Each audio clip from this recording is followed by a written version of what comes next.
Hello, what time is it? The witching hour. Word. All right, so before we get into our very exciting topic this week, Black Mirror, I would just like to say that over the weekend I watched Black Panther. And it was great. Also, it was just like so beautiful. Like the way everything was shot, and also everybody was so fit that I am so inspired to like Same. get fit. Also, relation to Black Mirror, Letitia Wright, Shuri. Right. I know. I didn't even notice that until I was like looking at YouTube videos, and then she was in the thumbnail, and I was like, wait a second. And also, I don't know their name. His name. I don't know anybody's name. Which one? Killmonger? The guy. Are you talking about Black Panther or Black Mirror? Both. He was in Get Out. The guy from Get Out. That was also Daniel in. Kaluuya? Okay, yes, and he was also in a season 1 episode of Black Mirror. I feel like I said his last name wrong. I don't know. I just can't remember anybody's name, and it's not like you're racist because you can't remember names. Like I walked out and I was like, no, I don't even know what the white guy's name was, and it was like Ross, like something like Ross, and I was like, what was it like? Andy Serkis? Joe, what? Andy Serkis? I don't know. Ulysses? The guy that was stealing the vibranium? No. Yeah, I mean, I knew his name because it was like Claw. So I was like, oh yeah, Claw, like that, distinctive to me.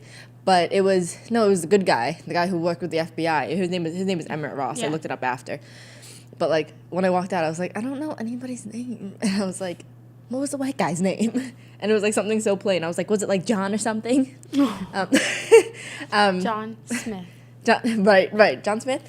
But you're right. Black Panther is smoking. Also, never mind. We can save it for another podcast. Black Panther is smoking. What we'll call it, Eric, whatever his last name is. Killmonger.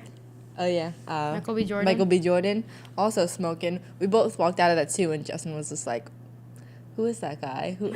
You know what? He kind of looks like Odell Beckham, whatever. Odell Beckham. Yeah, and then he looked him up. I was like, yeah, just like a not as attractive version of him, whatever. But yeah, it was good. It was really good. I just wanted to say that, yes, they are very smoking. Everybody in that movie was so attractive and powerful and strong, and it was just really good. I dig. Again, Chadwick Boseman. She got her eyes on you. Everybody's talking about Michael B. Jordan, but they forget Chadwick Boseman. Come on. And like that's the thing. Like both of them were like equally as just like right. Yeah, I've heard a lot of talk about Michael B. Jordan, which confused me because I was like, I guess I didn't see the B part because I was like, why is everybody raving about Michael Jordan right now? And then I looked up Michael Jordan and I was like, oh boy, that is not who everybody's talking about. But they're both mad good looking. I was like, glasses. I would move, but my hands are like caught under the table. But yeah, so I just wanted to say that since you talked about it last time that I did watch it. Okay, so let's get right into Black Mirror season 4. So we're only gonna talk about season 4. I do want to do an analysis of all 4 of the seasons, all other of the 3.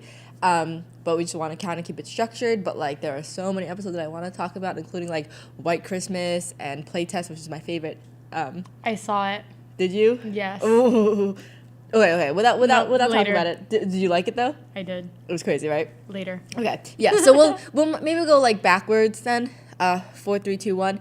But yeah. So before you also get into this, there will be spoilers. However, in the description we'll put like segments. So if you watch some of it, you can like go through segment to segment without getting other spoilers and stuff. But I suggest you watch it. Kass watched the whole thing in one day. Yesterday. And I just watched the last one earlier today. I plowed through it. I don't even know how. I don't know how you weren't sitting there all fucked up. Like, and I got notes. Like, right. How did I don't know. Listen, the thing about this show is that it makes you think, which is why I love it. Like, you analyze it. It's not just the show, and then it's done, and you're like, oh, that's it. It's like, there's so much to consider. Also, I thought there were regular length episodes. No. Well, the shortest one was 45 minutes. They're like mini movies. Just 45 minutes. It's a feature length, the first one. Yeah. Wait, the first one was at like an hour and 20 minutes? Yeah, feature length. Disney movie. You're right. All right, so let's get into the first one. I'm going to also motion like this so I know when to cut it for editing. And if you are watching, instead of just listening, you'll know when I go boop. Boop. With my finger. All right, so The first episode, the U.S.S. Callister. So let's go through the names because I had to write down all of the names because, like I said, I forget names. So Go. Robert Daly's the nerd guy. Net is the pretty girl. Walton is the other co-owner. Yes. Shania, I think, is one of the workers. The black one who called him out on staring once. Valdak is, I think, the bad guy in the plot, who I think trips him once or something. And Nate is the intern, and Elena is the receptionist in the Yes. front who never smiles. Cool. All right, so I have a lot to say about this one. Do you have a Go lot to- ahead. I'll put it. All right, stuff. cool. Yeah, we could go back and forth and like also just like piggyback off each That's other. also the one I had the most notes on too. Nice. All right, so I did watch a lot of videos on this one as well. But what I like about this one is it challenges the usual sexist narrative of Hollywood. So like in the very beginning, like I thought it was so like weird, but still at the same time, so what's the word? Cliche. So you're so used to it, how after they complete the whole challenge, he kisses every single woman on the fleet, which you're like, ooh, what the heck? And then, I mean, obviously it's very obvious with their outfits, you know, they're wearing, like, their stomachs are kind of exposed, and they're wearing short mini skirts, it's very tight, sexual. Lynette even says when she walks in and she sees the Space Fleet poster, she's like, like, look at those mini skirts, it's kind of cold in space for that. Right. Which is, you know, it's great because, like, she's challenging the sexist attitude of it, and he, like, even doesn't get it. He's kind of just like, yeah, haha. But then when he goes into his fake world... His video game. Yeah, his video game. Infinity. Yeah, he's still promoting these sexist ideals because all the girls are still wearing these, like, sexy little outfits and stuff. And, like, it goes with, like, the common narrative of these kind of stories. So he's the nerd. She's the pretty girl that walks in and actually likes him. And so you think, oh, he's going to get with her, whatever. And then you have the douchey bad guy who's the co-owner that you're rooting against. And we first follow him, so we relate to him. It's shown through the perspective of him, which is good film technique. So we kind of, like, get into his body and, like... It's kind of a sympathy, like an ethos Exactly. call out. Like, exactly. And so we hope for a good ending. But with most Black Mirror shows... ethos. Shouldn't it be pathos? I don't know. Awkward.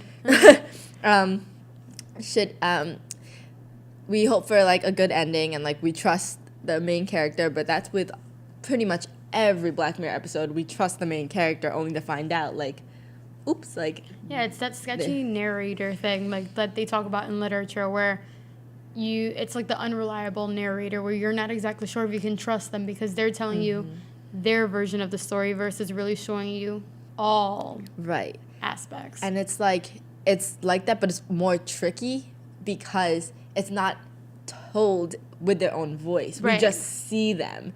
So then we empathize more because we see like what's going on with him. We don't see what's going on in his head until literally we do. Right.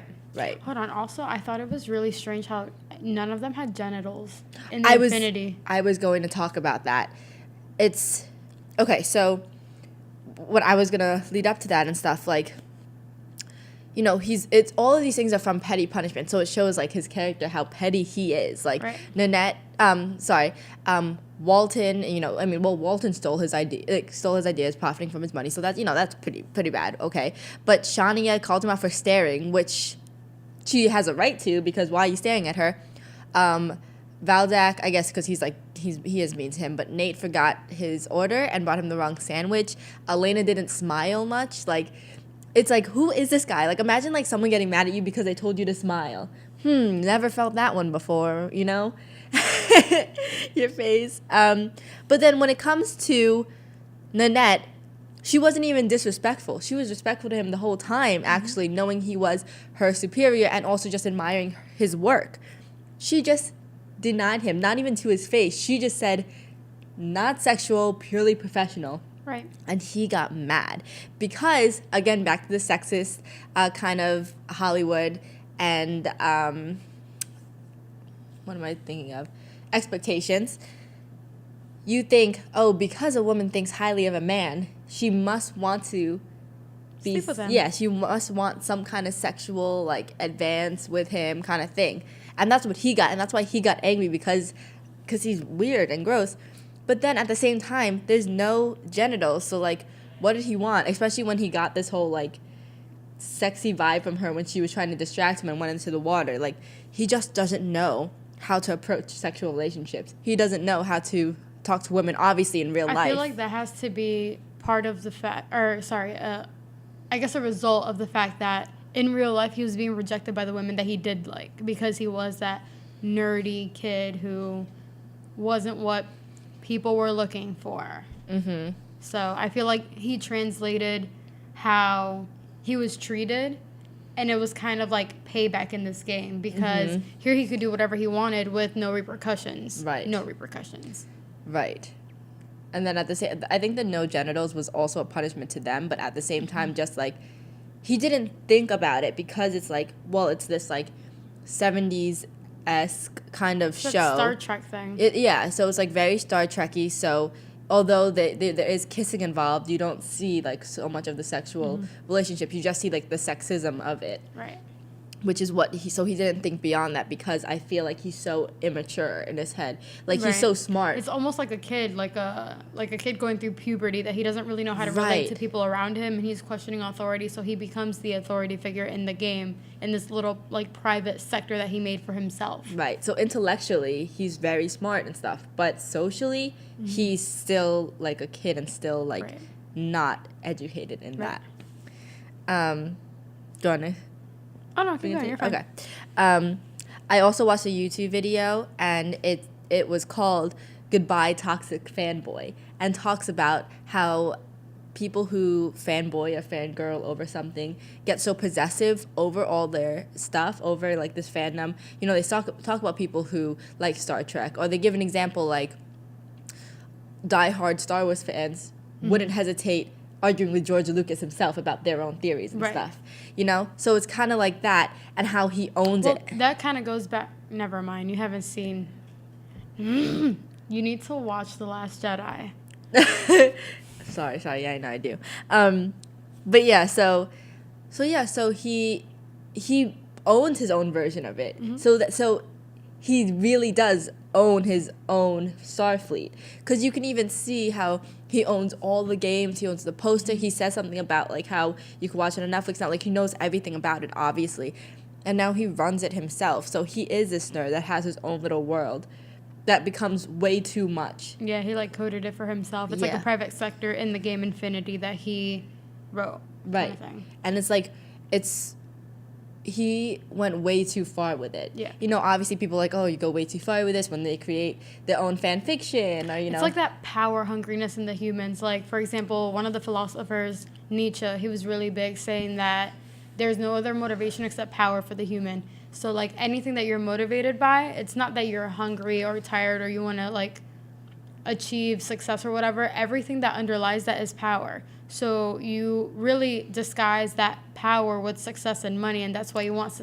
a success and money. It's not really stability. It's the fact that you can hold something over somebody else. And that is very true, because now he does hold everything over these people who are sentient copies of themselves, but they have no choice. Also, that cloning thing that he swiped the DNA off the mugs and stuff. That was... It's... crazy. Like, that's just... See, it's really crazy, but, like, it's something that's very possible. Yes. Oh, yeah. That definitely. It's very possible, but, like, and then in the hands of the wrong person, it's... I'm trying to think of the right way to describe it. It's not manipulative, but it's, like, branching off that. It's not abusive. It's branching off that. You know what I'm trying to think of, right? Yeah. It's... I don't know, sadistic? It's like tyrannical kind of thing. Yes. And, you know, it's power hungry, because you know you can do it, you know? And what you're saying is, like, you have this power over people. Although they have their own minds, that's what kind of makes it more, I don't know, like, he wants it more. He wants to have this power over these people, because they are human copies. Right. And they don't have any say in it, because... they're stuck there. That's it. Like, they're stuck in that game world. The crazy part that really kind of threw me off was, I don't know if a lot of people picked this up, but they remembered everything that their other copy remembered. Like, I don't want to say copy, but their counterpart remembered up until the moment that they were kissed and taken. Yeah. That's the part where everything becomes a blur. Right. Like, I thought that was crazy. Right. Like, that was... And that's scary. And that's so sad, too, when she comes in and people are like, what's going on right now. Like, we want to know what's going on in the real world. Right. Because although they are copies, they feel like they are themselves. And that was another point I was going to bring up, was these non-human copy codes have feelings and emotions and memories and think they're human, basically. So it's similar to White Christmas. And they are human, which is the weird thing. They are and they aren't. Yeah. It's so weird. Have you seen the episode White Christmas? No, I didn't, but there is a connection to that one. Yes. I read. Yes, so definitely watch that one next. And that one's also one of my favorite episodes. So basically, in White Christmas, they have these things called cookies. And it's in a little egg-shaped thing. And what eggs. Eggs. So, like, so what I think that this is, all these things are very connected. There's a lot of these digitalized people reoccurring in these episodes. So I think it starts with like White Christmas and the cookies. So basically, you take a part of your brain and you make it into these cookie kind of things. And what a character used to describe it as, it's basically slavery, because you take this part, you put it in this little egg, and because they know you the best, they're able to perform all the house activities that you would do yourself, basically. So I guess it's a rich kind of thing. So, you know, if you want your toast toasted in the morning by 10 a.m., they make it because they know how you like toast, because they are you. It makes me uncomfortable. So basically, the way that they get to do this is they torture the cookie into doing it. Because if you're a human, you're not going to want to just sit there in a room controlling panels, right? Right. So they speed up the time for you. And let's say 2 seconds is 6 months for you of just sitting there doing nothing. Do you want to do it now? No, I don't. All right, 3 years. Fast forward, 3 years, you're sitting there doing nothing. But to us, that's really a second that passes by. But in this digital world, you just made 6,000 years pass by. And they're there, like, freaking out. There's a movie like that where the main character goes into space or whatever. When he comes back, there's like I guess they hit like the space-time continuum, like I don't know. Anyway, point is, however much time that he spends out there is like 7 years in his daughter's life. So when he comes back from space, he comes back to Earth, and she's like an old lady. Yeah. So and I can't remember the name of that movie. It's that like quick time thing. Right. But to these digital copies.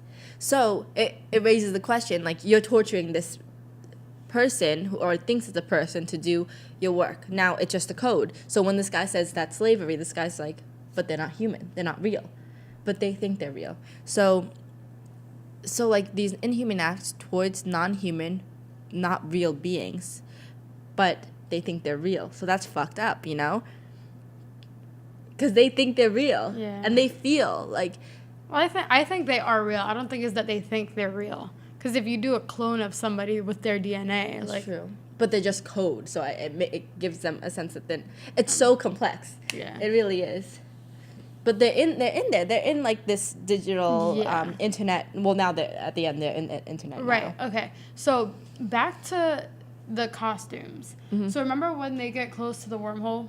Yes. And they go through. Did you notice that their costumes completely changed? Yes, like their I meant to say that, yeah. Then nobody has to wear the tight skirts. Everybody's in, like, the same outfit. That you would go to space in, like, or you would... I.e. meaning that the person who was imposing these cultural norms was gone. And he was, like, petrified. And he was, like, all white and stuff. Yeah, and so they're free from this. Right. They're free from that. Also, so then back to the girl that he turned into an alien. Oh, Shania. Oh, yeah, I thought about that. Is she stuck there? Is she gone? Yeah. I think that they're deleted. Just like...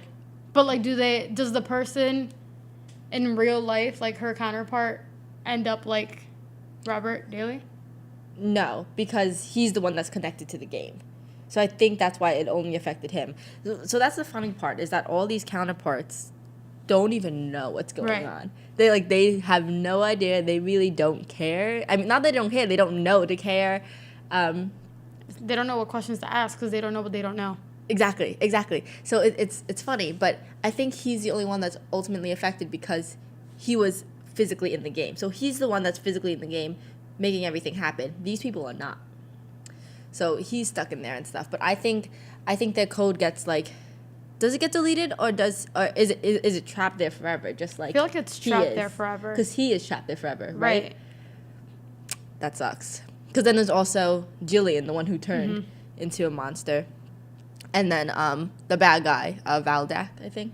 Valdak, yeah, who plays the bad guy and stuff. I also thought it was so funny how every time he left, they were just like, how's it going over there? Like, what's up? Which is so sad because, like, they're stuck and they're, like, ad-libbing and they're forced to do this. They're forced to kiss him and everything. Like, that's so terrible. Also, the connection that they actually have to the real world. Like, how they actually got the real Nanette. Yeah, the signals, they blackmailed herself. Her with their nudes. Yeah. Send nudes. That was terrible. But it was smart. She was probably like, who's doing this to me? Yourself. You played yourself. Literally, the definition of you played yourself. You know. That sucks that she doesn't know that she was helping herself, but whatever, you know.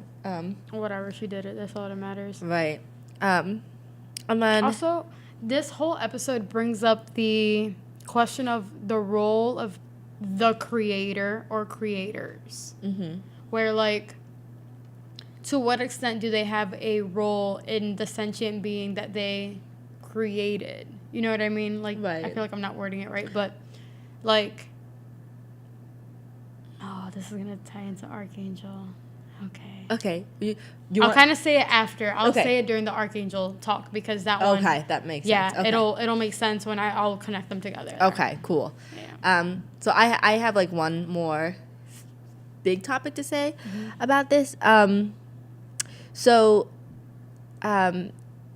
Is his death harsh for treating fake people that way in a game? That was a lot of the, questions raised. A lot of people said, like, even if you look at comments on videos or, like, Reddit forums and stuff, they're just like, I don't think he should have died. I mean, he's taking out his anger on people that don't really exist and blah, blah, blah, which I get it. Like, I get what you're going for and stuff.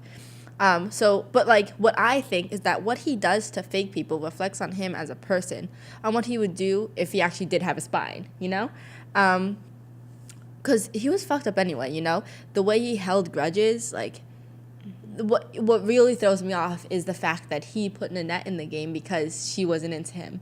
Mm-hmm. That's the kind of shit that you would see like abusive boyfriends do, right? Or the kind of shit that you would see the people on the street who tell you to smile do, or reject you or don't give you their number do, like, except for he doesn't. It's that toxic masculinity. Exactly. Like they think that they have some sort of power over these people, i.e. women, because they can, just because they can. And this game allows him to.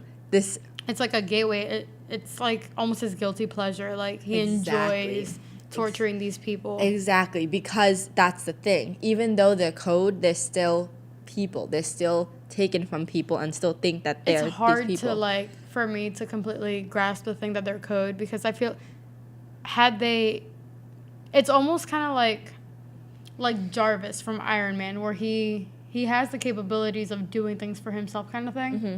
And then Ultron comes and kind of he's a computer system or like a software that learns. So, like, is that what they are? True. Or, like, because they did that whole blackmailing Nanette thing on their own. Exactly. Yeah, you're right. So it's like, it's hard for me to be like, oh, they're just codes, because, like, then he wouldn't need their DNA in the first place. You're right. And it's kind of like cloning, but not in our reality. Right. I think we'll get back. Or at least not in our dimension. Yes. I do want to get back to that when we get to Black Mirror. I mean, sorry, Black Museum, yes. But also just, like, so the way he held grudges, the way he, like, shut the door on the pizza man and didn't tip him on Christmas Eve, like, the way he'd make his virtual reality, the co-owner, how in the virtual reality, like, Walton would, like, piss him off, or, like, in real life he'd piss him off and stuff. So he waited until his son came in and took that lollipop and used his DNA. That was so weird. And then sent him out to space to die. So that copy of Walton's son felt that. Yep. That copy of Walton's son thought he was Walton's son. Mm-hmm. And actually saw his dad get taken away. Like, that kind of torture doesn't make sense to me if you are a normal person. Right. How could you do that? Like, how Could you imagine yourself doing that to someone you see in this virtual reality as a real person? Because in this virtual reality, he can touch these people, he can see these people, he can feel these people. It's kind of like the Matrix thing. The Matrix. I actually never watched The Matrix. You have to watch it. I know it's on my list. But yeah, I mean, if it's just as real, basically, and it is, as me and you right here, and I could touch your shoulder and feel you, how can you do that to two people? One who you're literally blowing up to pieces in space, you know, watching him implode, basically, and then watching the man suffer, watching his son. That's ridiculous. So, I mean, it reflects on him as a person. Do you really want that kind of person in society? Sure, he's smart, but he's obviously going to use his wits for bad. Yeah. All right. Arkangel. Whew. All right. Arkangel. This one. Okay. So this one's a little interesting because this company exists that links the kids' cognitive, I guess, reception, like what they see, to like a parent's iPad, which, what the fuck? That makes me really uncomfortable. Right. So the one thing that really stuck out to me was the fact that you can blur out and kind of like censor what your kid sees with this iPad. So like, for example, if somebody's like flashing you or whatever, you can like blur that out and the kid doesn't see it. What?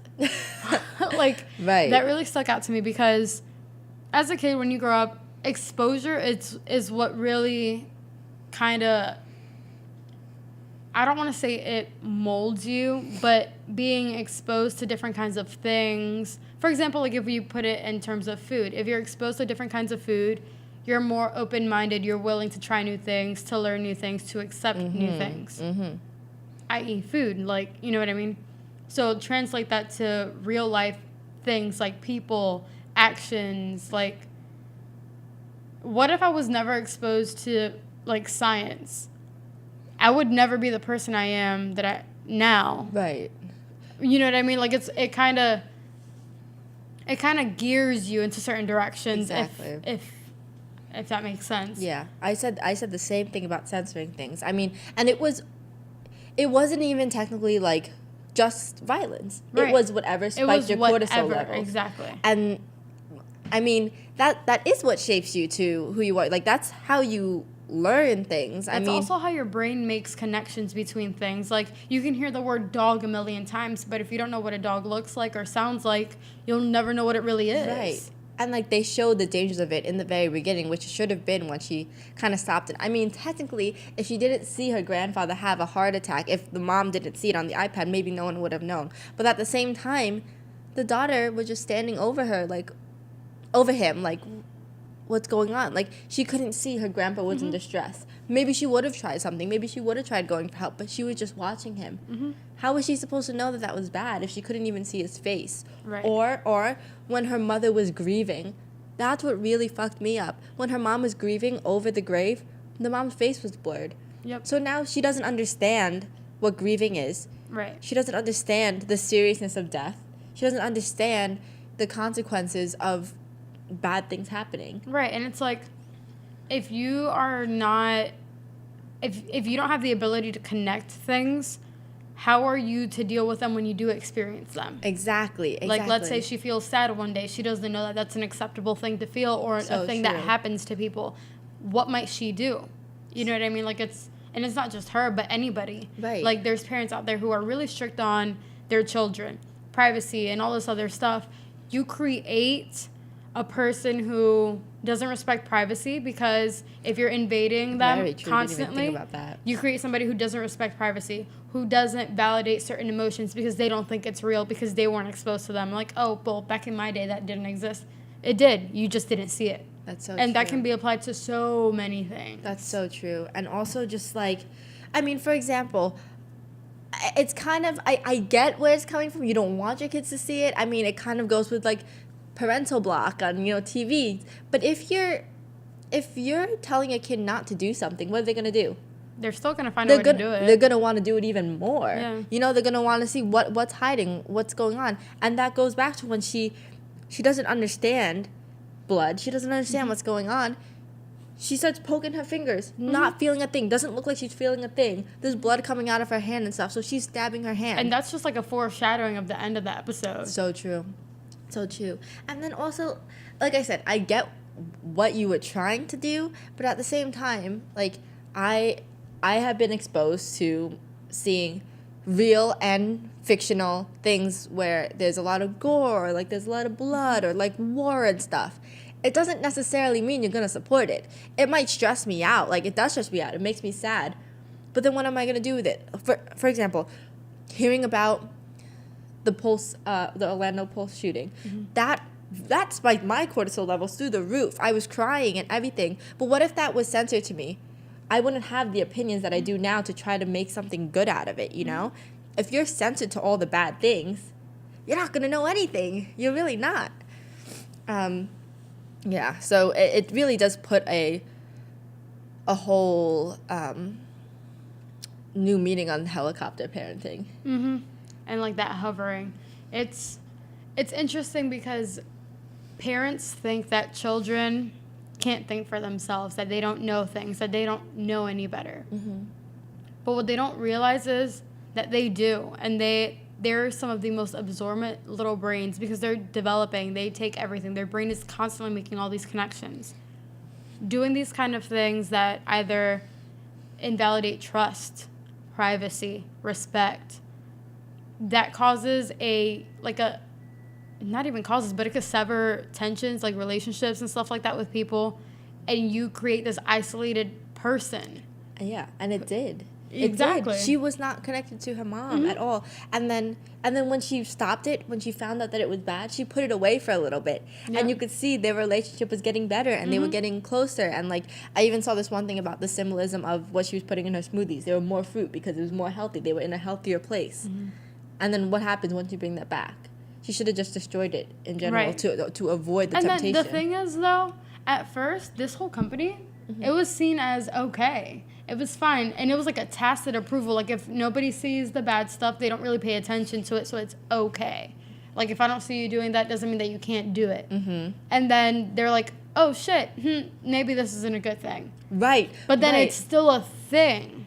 So, like, where do we draw the line as to how do we stop these kind of things? Because this is not just about, like a literal, because this is, like, a super, like, extreme, like, suspension of disbelief kind of thing. Like, you have to connect, which, and you know what, it very well may be a real thing, but you have to connect a human brain who is extremely, extremely complicated, more complicated than any software written, to an iPad. You know what I mean? Right. And of somebody who can't necessarily consent because they're a child. Exactly, and that's another thing, consent. Again, back to the whole thing, people thinking that children aren't full people.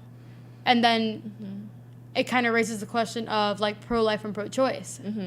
Like, okay, you're quick to take a child's sentient ability to consent away, but you quickly impose all of your norms on it as, like, at neonatal birth. Like, where do we draw the line? Like, where is that line? Because it's constantly being erased and then moved back for convenience. And this is why this is a very scary episode, because it's very real. And then another reoccurring point in this show is that people are so quick to agree to technology they know nothing about. You know, and even her father said to her, he raised the question, would you really put your child through a free trial? Like, if it's a free trial of something, one, you're going to have to pay for it later on, and she did. And two, if it's a free trial of something that's not tested, I feel like it's a thing of addiction. Like, people think, like, oh, it's so cool. Like, even just, like, free trials, like, different companies online, like, with movies and stuff like that. Like, you'll try something, and you're like, oh, this is really cool, convenient. And that's the kind of thing that happened with her. She was like, oh, wow. And she was very curious and, like, wanted to know more and more and more about what her daughter was seeing. And didn't think about Exactly. It just became a personal, selfish addiction. Like, what is she doing? What is she doing? Exactly. It was like an obsession. Because even when they were playing hide and seek, she couldn't not look at the iPad. It was like that. It wasn't about her protection anymore. It was about herself. You know, it was about itching, like, what is she doing right now? And then waiting until she was a teenager to look back on that. I feel like part of it was also vicariously living through her, wanting her or like trying to shield her from what she was shielded from. Yes. Which doesn't work that way because everybody 100%. takes things differently. Everybody's brain works completely different. So what you might find completely absurd, I might find the logic in it because we all have different kinds of like ways of connecting things. So like you're a communications major. This is what you feel a connection to, what you feel like drawn to, versus me. I have no idea how any of this equipment works. Like, not a clue, and it probably never will. But you also don't know how to work like an anaerobic chamber, and it just shows how different our brains work. Exactly. Not that one's more different. or less than the other. They're equal. Yeah. They're just different, and just because they're different doesn't mean that it's a bad thing. Right, and that we can be very alike, but also very different. Which has a lot. Her mom and the daughter were very alike. However, they were very different, and they need to undergo their own experiences. And she was taking that away from her and watching it, and it was just very obsessive. And the fact that the little girl knew at some point that, like, I keep calling her a little girl, but like she Sarah. knew, that her mom was like watching her and doing all this stuff. Exactly. It's like, how would you feel if your parents were watching your every move? Exactly, and it messes someone up, and it did mess her up because I wouldn't go up to my mom and beat her senseless to a point where I might have thought she was dead if I looked at her afterward with an iPad, you know? No one in the right state of mind would do that. There was like a metaphorical thing, her beating her with the iPad. Yes. It's like, you were hurting me with it, so I'm going to hurt you now with it. Exactly. And, you know, and that thing is the literal Black Mirror that we're talking about in Black Mirror. And then also, like you said, the foreshadowing. She didn't know what she was doing to her mom, which is why she was able to beat her senseless, because she was censored to it all. She couldn't see the pain. She couldn't see the blood. So what's going to stop her from, doing it? It's the same kind of sense as people writing anonymous messages on, social media. For example, what was the old one back in like middle school that was popular? Oh yeah, Yik Yak too. Oh, Yik Yak's a good example. Formspring, where you're able to do these things anonymously because you don't feel the repercussions. People can go to you and like tell you what you did wrong. Right. You're doing it anonymously. It's kind of the same concept. You don't feel the repercussions because you can't see it.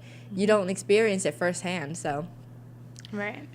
But yeah, that's it for Arkangel for me. Yeah, same. All right, so Crocodile was kind of crazy for me. No, I said I was going to connect. Right. I was going to connect. You're right. Go back. What I was saying was the whole role of the creator. In this sense, the mom was Sarah's creator because she created this being that was censored to all these things, was kind of like immune, if you would say, to all these emotions, feelings, actions. And it goes, like, it kind of raises the question, like, what role did her mom actually have? Like, where could you draw her line and be like, no, that's not allowed? Like, you, at some point, you do discover that you have, like, your radical freedom. Like, you have a freedom of will and whatnot, So it raises the question, like, where do you draw the limit for these people who are the creators to draw the line and be like, no, from here on, this is what I can do. And then from that line forward, it's up to that being to decide for themselves. I think we could also tie that to Black Museum. Yeah. I think definitely. For sure. Yeah. I think that's the thing with these people who go in not knowing the technology. They don't think about the limits that they should have. They don't think about the fine lines. They just do it. They just blindly accept. And that's what leads to the ultimate fallout. Okay.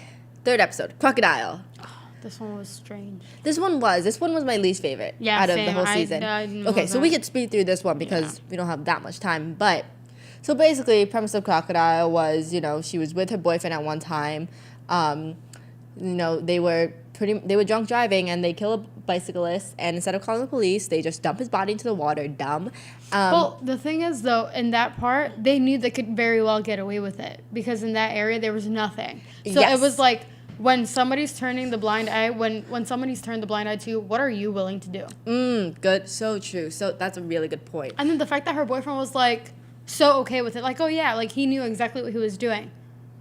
Right. Like, do you really trust those kinds of people that are like completely head on with what they're doing and don't even raise a question. Like, she felt the guilt. Because she wanted to call the police right away. And he was like, no, like, we can just, and it's done, and it's never happened. You're right. And that isolation kind of aspect you're talking about is very prevalent throughout the whole thing, which is why she gets away with so much at first. Right. You know, and that was a choice that Netflix made. They were supposed to film it somewhere else, and then they decided on this place because it was way more isolated and they could do a lot more. Very aesthetically, this episode was very nice. There was a lot of shots where like you could see like her reflection. Did it very well. Her reflection through the mirror.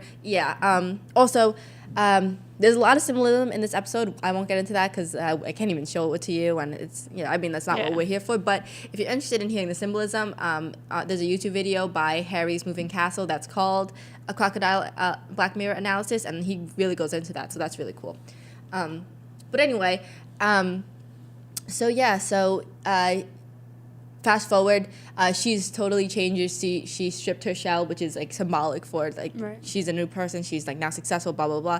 She runs into her ex-boyfriend who's never changed, also symbolic because he's still feeding off this guilt, and he's like, I need to turn it in because like now he feels the guilt.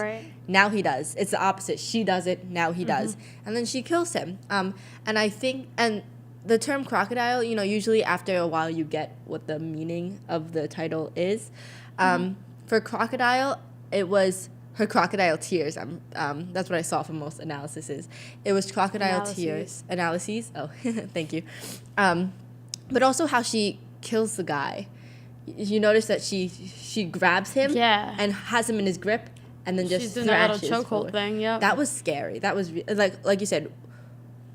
If she was ultimately okay with it at the end, are these the type of people you want to be around? If she's capable of this, and this is what blew my mind. If you're really worried about what will happen to you and your family, you think killing somebody else is really going to help your case? Right. Really? But Crocodile Tears, she cries all the time. And here's something I read from TheVerge.com, and this is so interesting. Mia cries every time she kills. She even apologizes to her victims, but that doesn't stop her from committing horrific acts. Her pseudo-sympathetic tears are I can't pronounce this. Lacrimal tears. Lacrimal corollary. Yeah.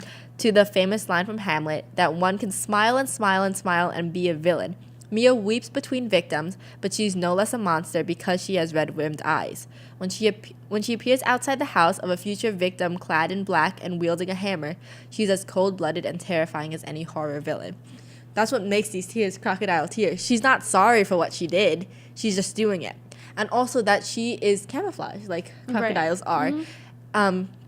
Because she is a small white woman. Exactly. And most of her victims are people of color, except for the first guy. And people assume, too, that women aren't able to do things. Right, and because she's small. That's also, it goes back to the Lizzie Borden case, like in the 1800s, where they assumed that there was no way she could have killed her dad and her stepmom because she was a woman. And it's a cold case still to this day.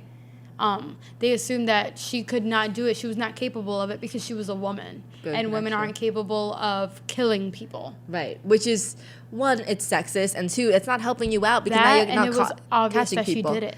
Right. It was 110% obvious she did it, but because she was a woman, she was, it's fine. She can't even do that. And then you're letting these people, like, roam around because you're really using your own sexist opinions to dictate a case. Right.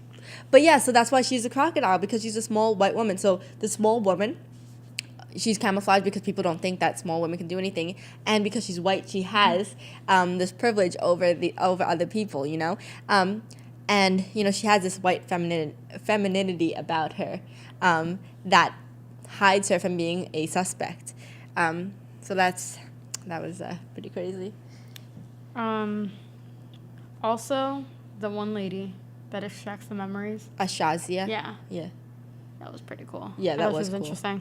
Yeah, and I didn't understand the whole Mint thing. I didn't either. It's because Mint recalls memory. It's okay. It was a really small thing. Again, there's a lot of like symbolism and like weird things like that you kind of just watch the video for. Yeah. Like, I thought it would have a deeper meaning, I think it also highlights the fact that regardless of how much time passes, what you put out always comes back. And that's the end song. The song that it ends on is a Bugsy Malone song. And the last line before she gets caught is, they're going to remember you for the things you say / do.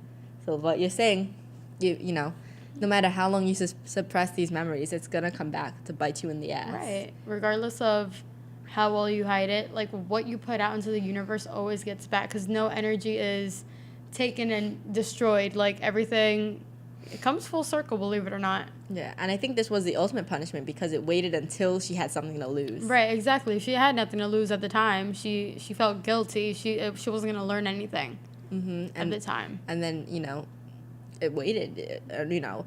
And, you know, it's this thing that you again, she's a small white woman, so you know, you don't really think anything of it. But she is a cold-hearted victim. I mean, not victim, opposite. A villain, yeah.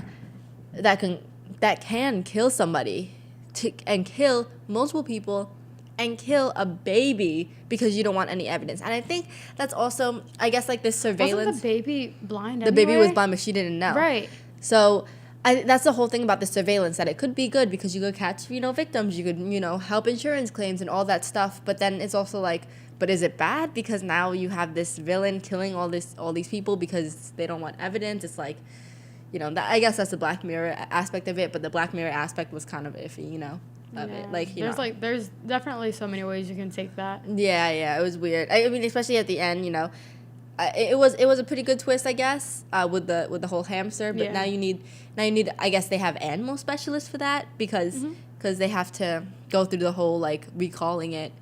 Yeah. Kind of. That's kind of weird. Yeah, it was a little weird. I think the whole Black Mirror aspect of it was a little off, but I mean, we talked about the analysis behind it and whatever. I'm good to move on. Yeah, same. Hang the DJ. I didn't like that one as much. So I think it was also just very like blunt to say the least. Right, like it wasn't. Yeah, especially with the killing, literally and figuratively. You didn't have to think much about it.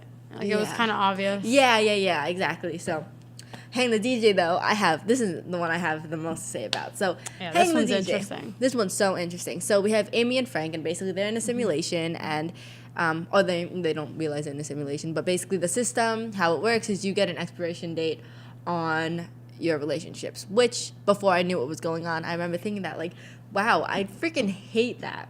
Because then it, you know, when you come across, like, a long-term relationship and it comes to an end, or you see that it's coming to an end, what's the first thing you think about? All the time you've wasted, all like the money you wasted, and all that kind of stuff. One thing that kind of bothered me about the expiration date is, if you see that there's an expiration date, what's the point of even starting it? Exactly. So what's the point of starting it? Because that's like, you know, when you date people and you're like, well, I don't see them with me for the rest of my life. I feel like that was kind of a manipulative scheme on it. Yeah. Because like, when you, it's like a mental thing. When you like a psychological thing is what I meant to say.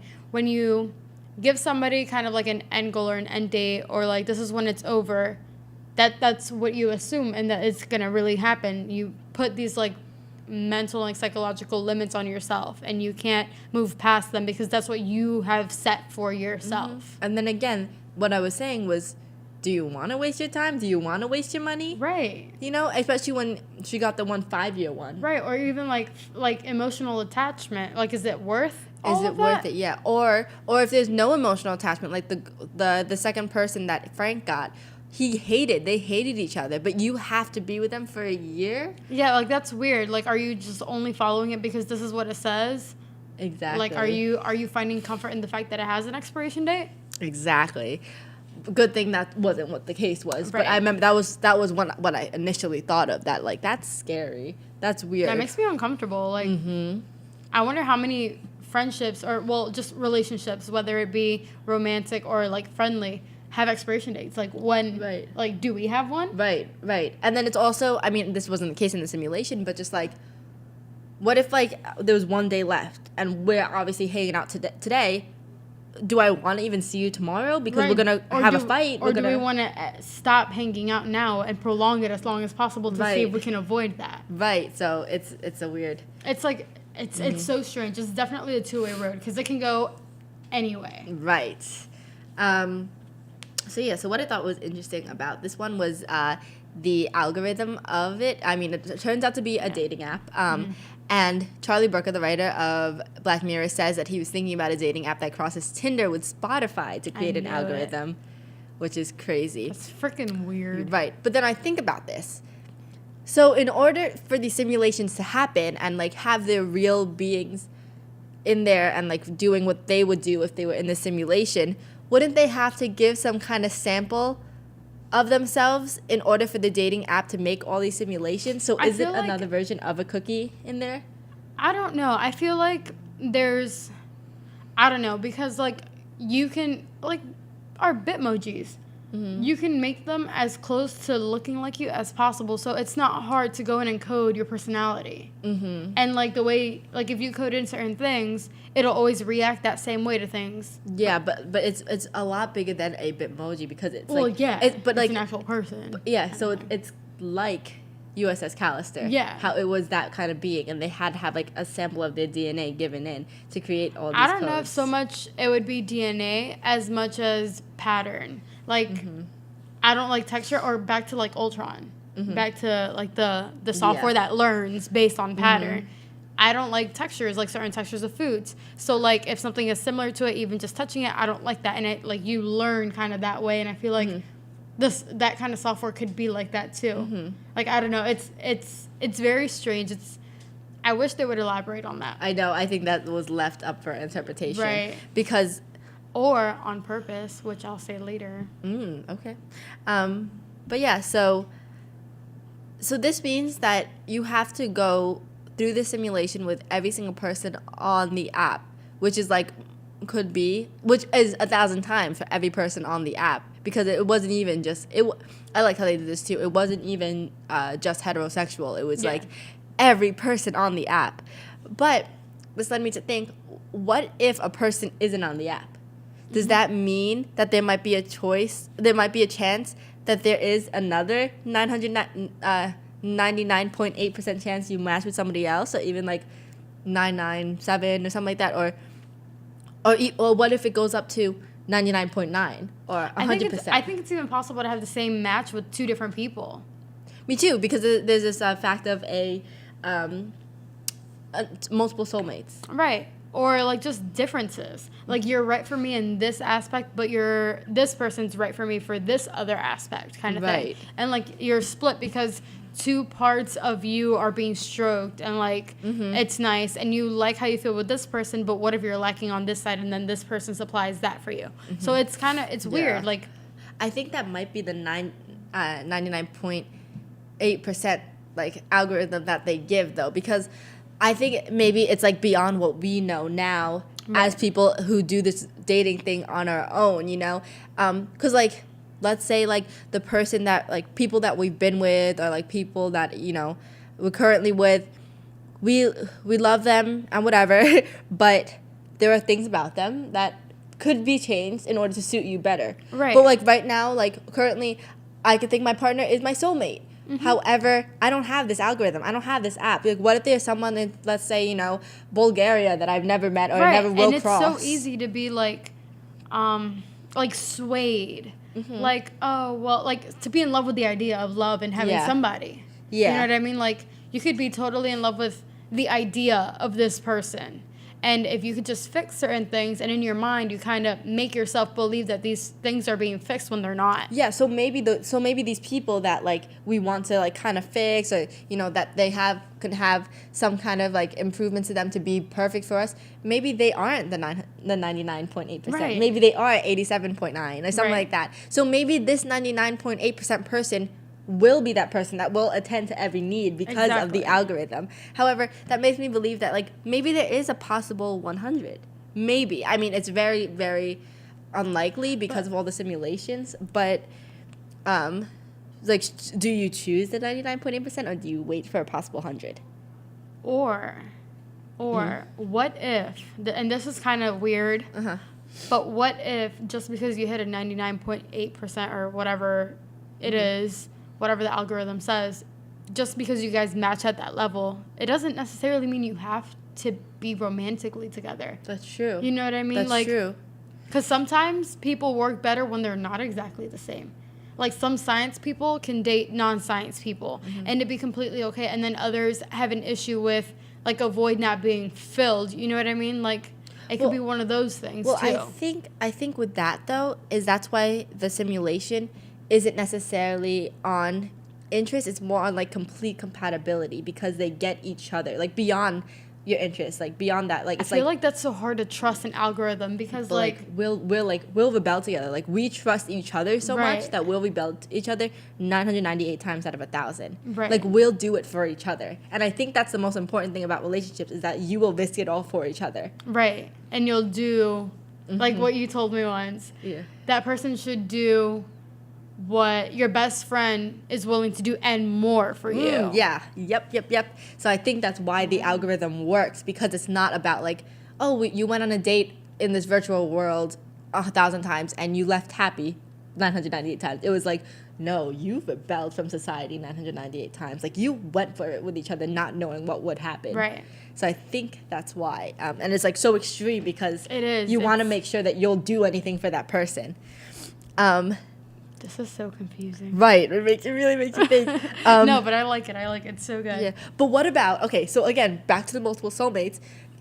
It's a 99.8% is apparently the best you can get, because maybe 100 isn't attainable, or maybe it's just so tough, right? Right, so rare. But what if there's a 99.7?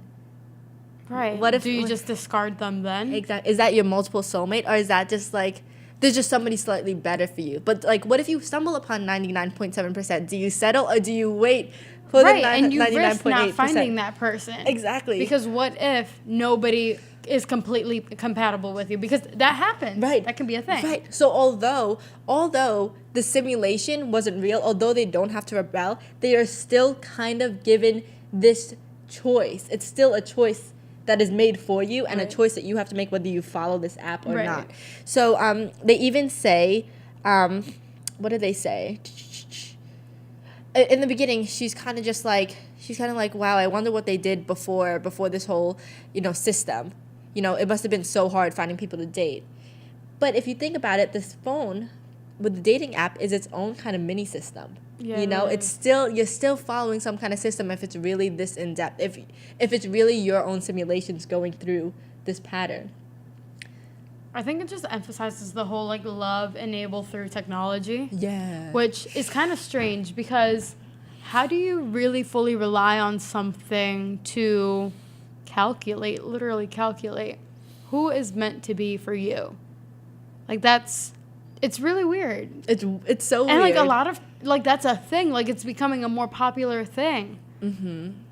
Like, again, where do we draw the line of technology affecting and influencing our lives? Mm-hmm. Like, is it really okay to rely on this algorithm and assume it's correct, and really trust the math and be like, okay, I'm supposed to be happy forever, and what if you're not happy forever? And what if this is one of those things that does get recalled in the future, just like something else? We assume they're unhappy, but what if it's not? Like, Tacit approval, again. Like, it's kind of okay right now, but, like, let's just say you're unhappy with the person that's 99.9% compatible with you. Does that mean, like, you just give up because the person that's supposed to be most compatible with you is not making you happy? Mm-hmm. So then what? Or do you try again? Do you keep relying on this app?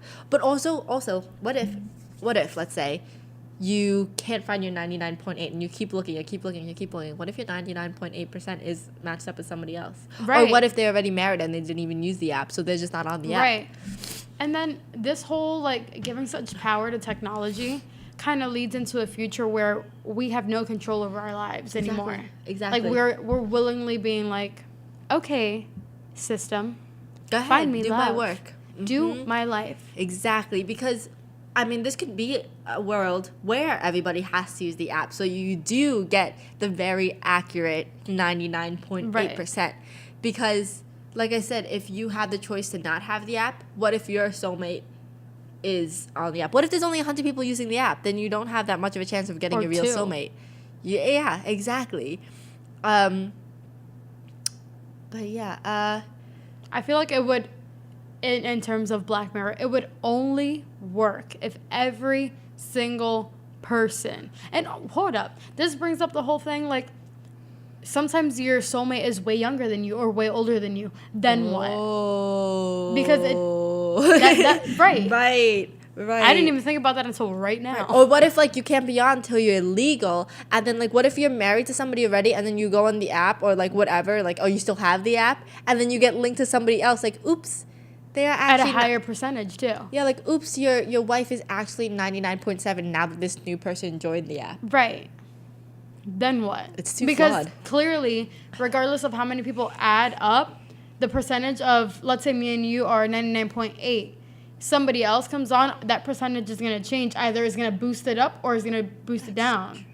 Because it changes how many people are in, so the algorithm has to change accordingly. Right. Or, oh, wait. You'll still... No. Wait. I'm thinking now. You'll still be at 99.8% because you did the simulations with those 1,000 people, I guess. Oh, or maybe... Yeah, but if there's more people, then the percentage is different. Because they might get put into your system. Exactly. Because then the percentage changes. Because they might be put into your situations. Mm-hmm. Oh, my God. It's so crazy. It's so crazy. Oh, gosh. We have to keep going. Because there's only two more. Okay, but also, last thing I would like to say was I was kind of sad when the whole story that we followed wasn't even, like, real life. Yes. I thought it was so strange how Amy and Frank simulators... They, like, rebelled, right? Yeah. So hard. And then, in real life, Amy and Frank were like, oh, the system. And it's, like, the opposite. Like, they were against it in the simulation. And in real life, they were like, oh, we're 99 point whatever percent. You didn't see that? Oh, you're right. Like, it completely juxtaposed. Like, the completely counterparts, like, wah. Wait, that's so crazy. I don't even know what I'm saying. Wait, that hurts my brain. Right. That's crazy. In the simulator, they're completely against it. They're like, no, like, let's go, whatever. And they try to, like, break out or escape or whatever. But then in real life, they give in. They give in to the system. So then what? Bro. That brings up a whole set of new stuff. Like, instead of talking about Amy and Frank simulators, Amy and Frank in real life. Bro. Wild. Right. Wild. Right. All right, we gotta move on. That's crazy. All right, Metalhead. Let's go to Metalhead. Dystopia. So this is filmed in black and white. It's with Bella, who's in it the whole time, Clark and Anthony, who are soon dead in the beginning. But yeah, so... And then the other lady. What is the lady? I thought it was just one lady. The main character, Bella? Oh, I kept thinking about her as her last name. Never mind. Oh. No. What's her last name? I think it's like Peak or something like that. Oh, okay. I don't know. But yeah, so what I found interesting about this was black and white as a stylistic choice. I think it was to create that whole, like, kind of dystopian kind of thing.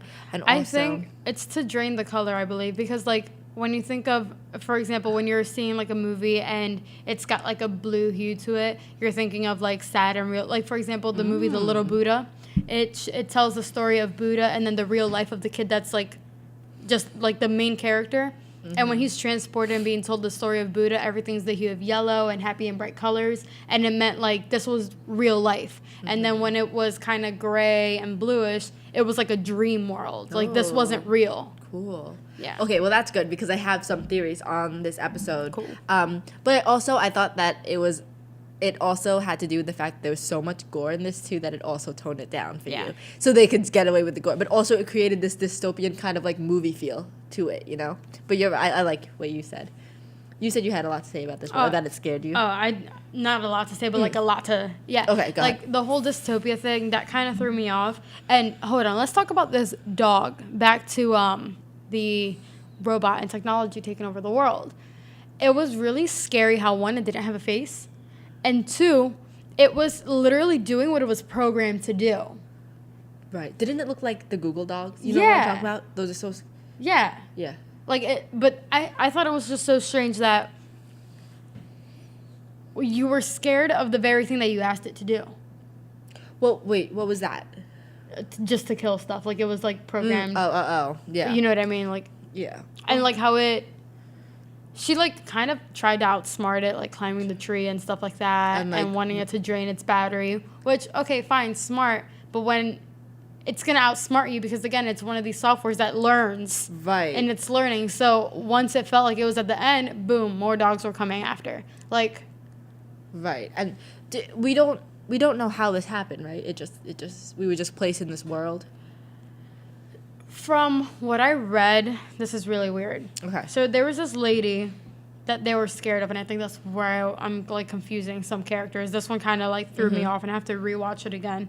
But so from what I read, it was this lady like turned on the dogs to find the people in the warehouse thing, and then the dog killed her. Does that make sense? Okay. Okay, so people were in the warehouse, basically? Yeah. Okay. And, like, the dog was turned on to get these people. And it killed her. So it backfired. Yeah. Okay. And then it started going after the people. It was kind of like a watchdog situation.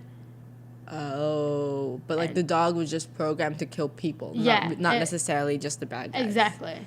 Oh, okay, then I missed that. They had really thick accents. I had to turn on subtitles for them. They were afraid of some lady.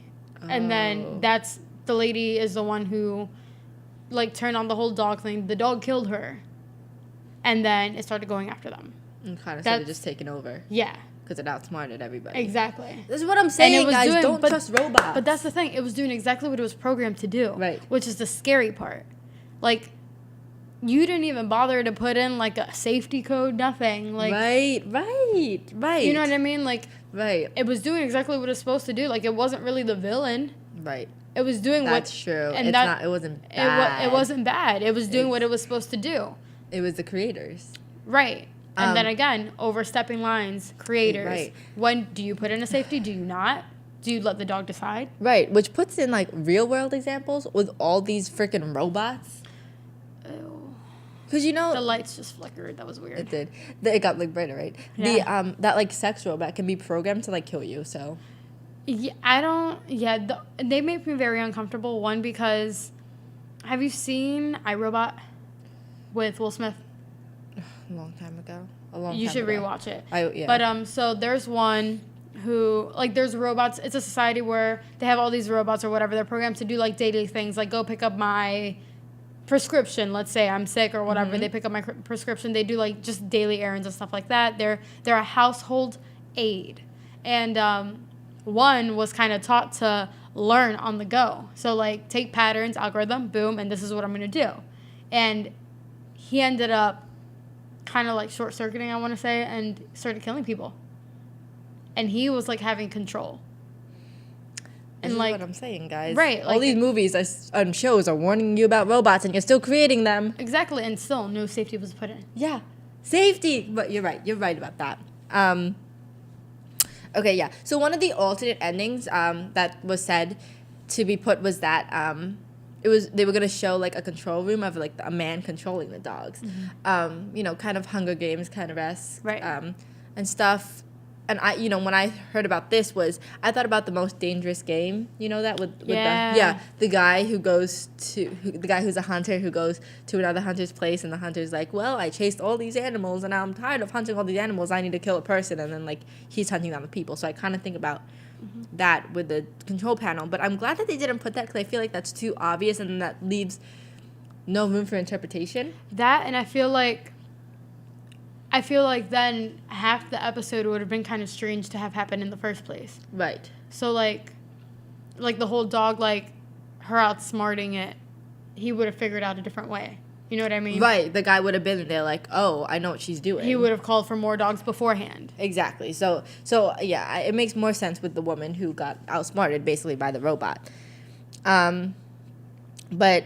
the ending was pretty sad. I mean, like, when you saw what was in the box that she was trying to retrieve. Yeah, and it was teddy bear? It was teddy bears. So it's like, what would you do in a dystopian world where everything is ruined for a sense of realness? Just hope. Yeah. And I figured it was something like that the whole time, like, because you... Obi-Wan, you're my only hope. I was like, what? I was like, was that a line? And then I realized that you said Obi-Wan, not oh my one. I don't know. But yeah, so, like, something for, like, a kid, for a sense of realness. Like, you went through all that. And then, like, that, when all, like, the Metalhead, made her Metalhead, all the shrapnel in her, like, face or whatever that really was, and one got lodged in her throat. Oh, man. I was like, come on. But, like, you knew it was coming. But at the same time, you were like, come on. It kind of makes me think of V for Vendetta, where it's like a dystopian thing, or even what is it, 1985 or something like that? Yeah. George Orwell. Yes. Where they sit here and live in this dystopian society, and the only thing that brings them hope are the little rebellious acts. And, like, it's that hope that feeds the society for a change. So and, like, true. it goes back to Star Wars, like, you're our only hope. Like, hope is the one thing driving people, and that's ultimately what they were trying to get at. Those teddy bears were hope. Right. They're hope for children. And I wish they got through those gates, because I wanted to know what was there. Like, I really wanted to know, like, Right. It was, like, the wall dividing the dogs from them. Like, I Right. just wanted to know what was there. So one of the theories that I read was that, like, this could be a possible digital world that went wrong. It gives you the sense of black and white that you kind of get. Not trying to spoil it, but there's a black and white kind of thing in Black Museum as well. That wasn't necessarily real, but it was Right. real, right? So, and like some hints at this was there's postcards from San Junipero. Did you see that when she put the table San down? Junipers, yeah. Yeah. So it was like San Junipero, and did you watch that episode? No, I have yet to see it. So I won't spoil that one. I don't have to, but There was a lot of Easter eggs, which, are we talking about Black Museum now? Oh, no, not yet. Oh. But yeah, so San Junipero basically is this, like, fantasy, not fantasy. It's basically like your dream world, but it's real, and, like, I don't want to spoil it, but, like, basically kind of like that. Like, it's in this one, like, building and stuff, like, digitally, I guess. So it's like a digital world, I guess. So, like, the Oasis from Ready Player One, which I can't wait. Oh my God, for I it want to see that come too. out. You have to read the book. The book is... Yes, I will read that. But yeah, so one digital world to another. So basically this world is like a perfect world for you. Like, very colorful, like, very bright, like, whatever decade you want to live in, stuff like that. So maybe this was a San Junipero gone wrong kind of simulation. Maybe it's in that same kind of building where they control, like, everything, and that went wrong, so they just, like, put it out to the dust. So maybe, like, these bright colors went to black and white because they're like, let's put this aside. Like, we can't deal with this anymore. But it's still in the air, just like how Robert Daly's still stuck in there, stuck in space. So maybe no, this was like, maybe this was San Junipero gone wrong. Maybe it's in another world. Like, maybe San Junipero's here and maybe, like, this world's over here. But if it's San Junipero gone wrong, like, maybe this is the only way. Or maybe this isn't a digital world, and maybe San Junipero is the only form that humans can live on in this digital world. Or San Junipero is the product of the mistake that was this one. So it's black and white. It was the first one, the trial run. Like, you got better. You added color. Oh, Yeah, bro. And that's what I like about these, is that, like, you know that they're all connected, but you don't know the timeline necessarily. Right. Crazy. All right, let's get on to the last one, because there's a lot to do and we have to talk quick. So last one, Black Museum. So we have Rollo Haynes, who is the guy who owns Black Museum. We have the doctor guy. I don't know if he has a name. Dawson. Cool. We have the Jack and Carrie story, plus Parker the Kid, and Clayton Lee. Oh, and Nish. Nish, yeah. Letitia Wright. Hey. Yeah, she's cool. Also, keep in mind that this episode is in a framework. So it's a frame within a frame with a frame. Which I like. Storyline. Which is what White Christmas is like. It's so like that's why you watch that. the book. Ooh, yeah. Which I like, because then they all connect at the end, so you know that each one of these has a meaning. Like, once you get that is so strange. Hold on. Ooh. If you think about Frankenstein, it's set up in this similar situation. Okay, yeah. And so they have the doctor. You have the person who is, like, kind of coaching. Then you have the the creation monster, Adam, which is what they end up naming him. He wants a girl. Nish. Maybe they interesting. have the same letter. That's cool. Excuse me. But yeah, so there's a lot of Easter eggs, in this episode, which is cool. That's proving that all these stories exist in the same universe, at least for this episode, honestly. Yeah, you have to watch this one last. Yeah, but it's just that everything is set up in a different time. So this one's placed in the future for at least most of the episodes. Again, Metalhead, we don't know. It wasn't in there. There wasn't, like, a dog in the museum or anything. But at one point he makes you kind of have to know that what he's talking about only by watching other episodes, because when he first introduces Jack and Carrie, he talks about cookies, which is White Christmas that I told you about, and also says that this is before the time of that the story of Jack and Carrie is before the time of San Junipero. She even says, like, she's like, oh, when he's like, oh, do you know what a cookie is? And she's like, oh, is that the cloud that they put old people in and stuff like that? So Carrie couldn't be placed in this perfect dream environment made for the afterlife and stuff. But it was good because if you knew it, then you caught it and it made more sense to you. But if you didn't know it, you still obviously got the story and stuff. But yeah, so I like that these stories are brought up along with the close-up of the lollipop and the machine from U.S.S. Callister. Obviously, they found Daly's body and thus became an artifact of the museum because this was considered a crime, and I'm glad that it was, because he's still like prying people's information and their privacy by getting their DNA. Because this really further questions taking people's consciousness or a form of their consciousness and what is or isn't inhumane, you know? And it's also ironic that he displays artifacts of his own, plus the artifact from the U.S.S. Callister, because he says himself that all these artifacts are from crime. So obviously he's the biggest contributor to his own museum because he has 2 artifacts and his main attraction. So he must very well know that he's still creating some form of crime. Otherwise, he wouldn't have lied about the story of Clayton Lay initially to Nish. So he knows that like he's creating this black museum and that he's contributing it and stuff. It's almost like a House of Freaks kind of thing. Yes, and like he's doing it. He's not doing it so you can learn from it. He's doing it to exploit it.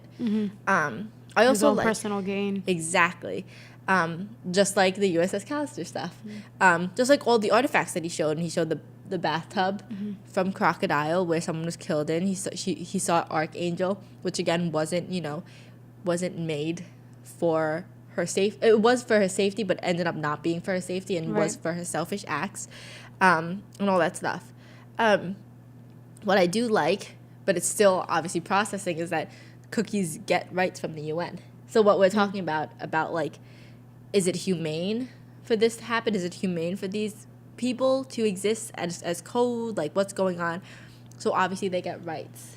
I think this brings up the question of surrogacy, and like, not so much what you're saying right now, but like the episode in general, how Dawson can like feel pleasure and pain through somebody else, and then vice versa eventually because something happens in the whatever network thing, and the whole having somebody else live in your head too.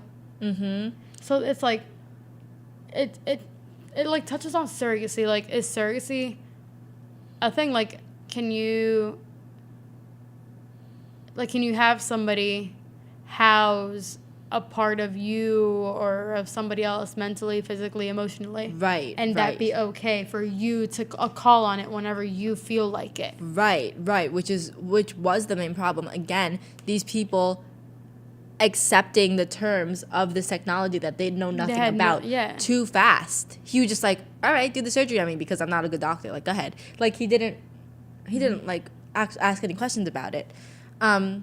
And then, like, all these themes in the stories, like, I liked how, like, it started off smaller, you know? I just feel your pain. Then I'm in your actual head. Right. And then we have the being right here that I'm controlling. So that was wild. Just an overall gist of the Black Mirror episode. I watched this one YouTube video on how to spot the twist in Black Mirror. And I'll have to find it again to link it because I can't remember. But the Black Museum was the only one in the season that I watched after watching that YouTube video. So I was more like attentive to all of it. So I followed on each of these stories how the story of like the murder of the weather woman kept happening. So like in the whole doctor story, you saw it flash on the news real quick, like when he was right before he harmed himself, which was gross. Right before he harmed himself, it's like, oh, the body was found, or the body's missing, or something like that. And then in the story of Jack and Carrie, you saw that Clayton was convicted, while, you know, that was when Carrie was like, shut that off, like, he's a 4-year-old, it's going to disturb him. And then so I knew that had to do with something. They wouldn't have shown it for no reason. And And then I knew that him drinking all the water was vital because how much he drank, which was unusual. That goes back to the movie The Cure for Wellness. They emphasize drinking the water, and they're always like, "Are you hydrated? Are you hydrated?" And that's the thing where that was causing the problem in the first place. And then it also goes to the Belko experiment. The people who were drinking the water, which is a thing that a lot of people have not noticed. I don't know if you've seen the Belko experiment. It's kind of a stupid movie. Like, I don't like it in the sense that it has a lot of philosophical points, but I think some of the parts, like some of the writing was kind of like meh, you know. But they kept saying like, oh, like you need to stay hydrated, drink the water, whatever. And they were trying to like make sure everybody was drinking the water. And the only people that were acting crazy were the people who were doping up on this water. Wow. Yeah, and so then a guy goes, no, it's in the water, and he starts spilling it out all over the place, and he somehow is fine. Yeah, Don't so that is water. what it was. Don't drink the water. That's like the freaking the Cash Show app. Yeah. How like he does. He his always whole says spiel. get hydrated. He's Are like, you hydrated? Are you drinking water? And I think I think that whole game show thing is very Black Mirror-y, but that's a whole nother podcast. Like, I think that's Black Mirror definition. Like, something that happened. Anyway, but yeah, and like the way she looked after she drank all the water, I was like, there's something up with that. And then that was also foreshadowing with the doctor when the guy was poisoned, and that's what switched it. Then he was poisoned at the end, like they mentioned the poisoning twice.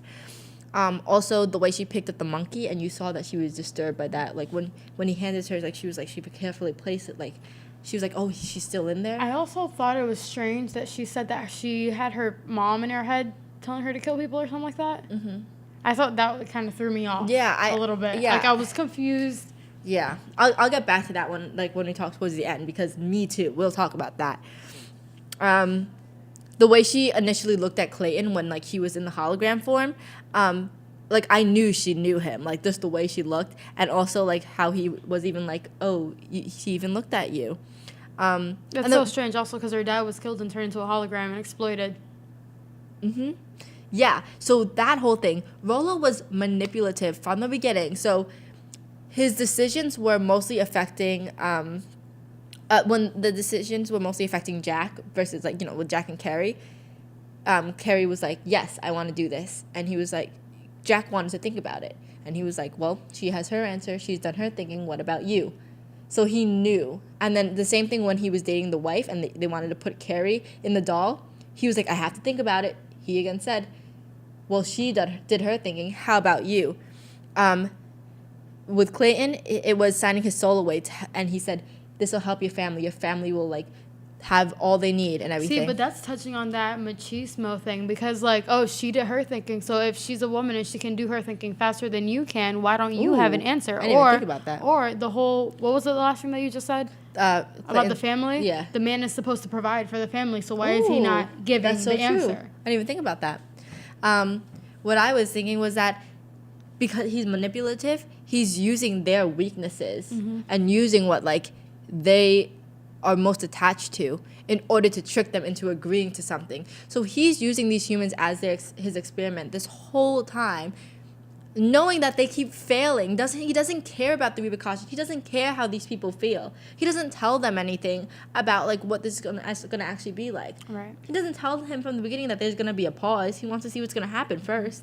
You have a pause on Carrie, you can use it, but first let me not give you that pause. Let me have her be invasive in your life. Right. And you know that what also was fucked up was that Carrie started with 2 options. Remember when she was in a coma? She had the yes and the no, and then she ended with 2 options. With a yes and a no, you went full circle. There's always a red or a blue pill, but there's never a purple one. There's never an intermediate one. It's either black or white, never a gray. Nice. Back to the cookies getting rights from the UN. And stuff. Obviously not enough because we still have Clinton's form still in there. He's still like a real life cookie. He's like the opposite of Cookie. It's like he's brought into real life, so we see him in our everyday life. But in all these episodes where they address cookies and stuff, it's always called a code. And this is what you were saying. Nish's mother is the first person to call it a soul, to talk about how important it is and that it's not just a cookie. She even says, if it's just a digital copy, why do they need your permission? Which I think why, back to U.S.S. Callister, why it was a crime and why it was so messed up, because he took these things without their permission. Mm-hmm. He took the DNA without a permission. But yeah, wait, what were you saying that I said I'd get back to? Goodness gracious. What did I say? You said... Which one was I talking about? You were still talking about this. Was I talking about Metalhead? No, you were talking about Black Museum and how the mom was in the head. Oh, yeah, how the mom was in the head. Yeah, so that didn't get recalled, or maybe it's better, like...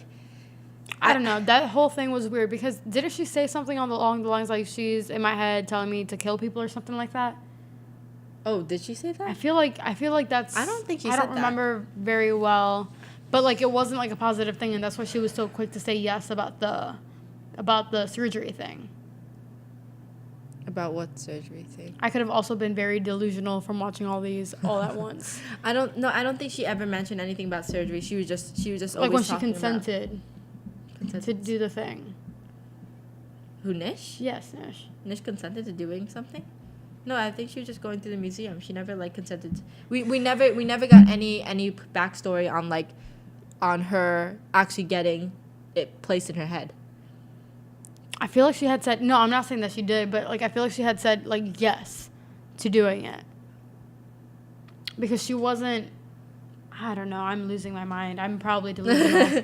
No, I mean, I was actually kind of thinking about that. Like, if she came home to her mom killing herself, her mom either had agreed to put this in her head, but she was with Carrie and Jack. They agreed to it before she was dead. So they took it out of her before she was dead. So I have a feeling that maybe when she came back to her mom, she was still somewhat alive before she died, because pills take a long time to take effect, maybe, and that's how they got her essence into her head. That's okay. You know what I'm saying? Because otherwise, if she was just dead, then they wouldn't be able to do that. So that kind of threw me for a loop.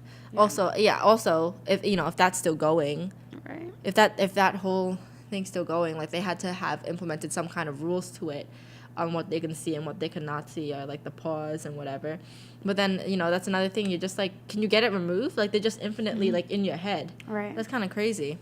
Last thing I want to say was like, just like the U.S.S. Callister, like, does the punishment fit the crime? Like, this guy was shitty and put these people put Clayton through hell. Like, especially because we get the hint that he didn't even commit the crime.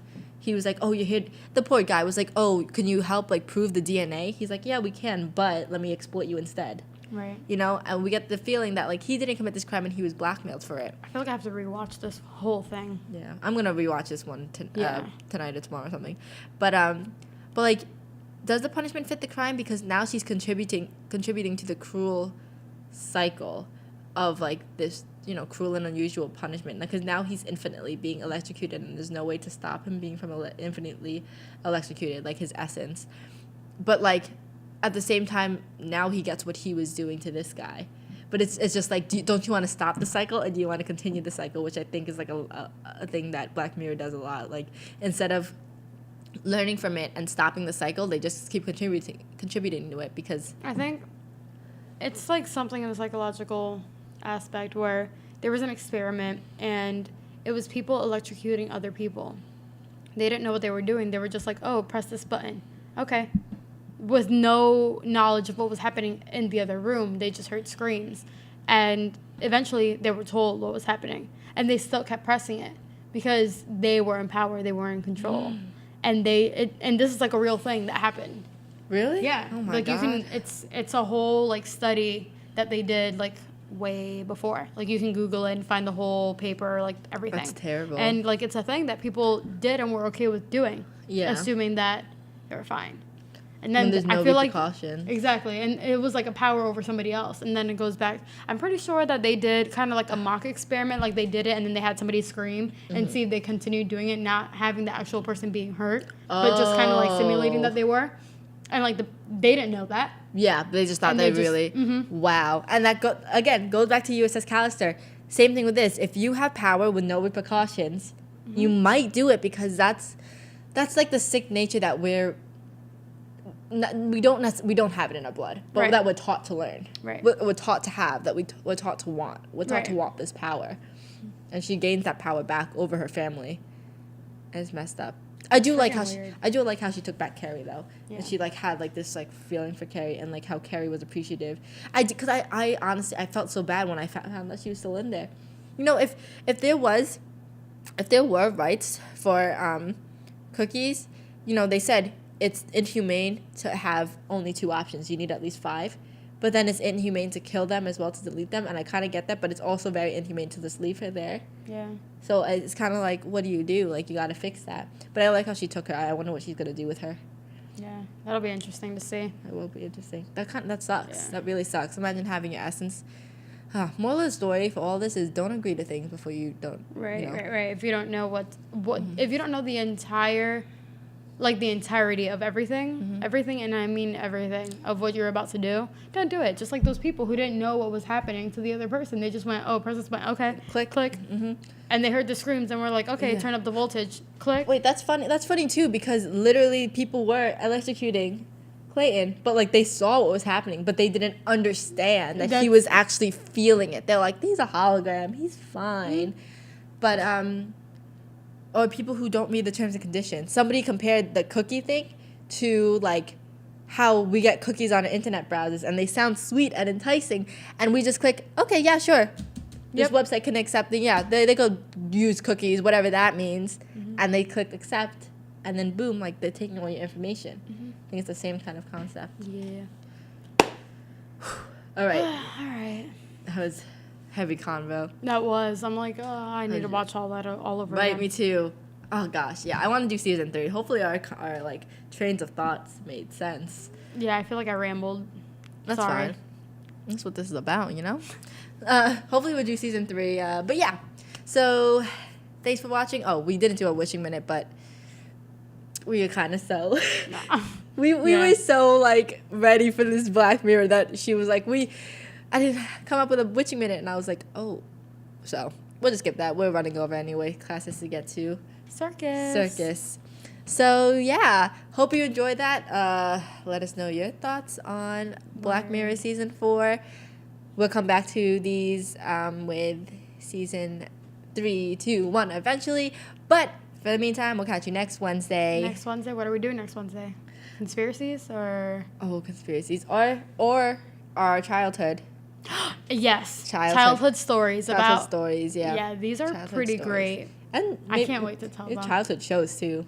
Oh, yeah, so we can talk about those. Yeah. We'll do one of those. Yeah, that'd be cool. Lighter. Yeah. Lighter. Cause let's do heavy. Yeah, we'll do lighter, and then we'll go back to, like, conspiracies and stuff. Woo, conspiracies.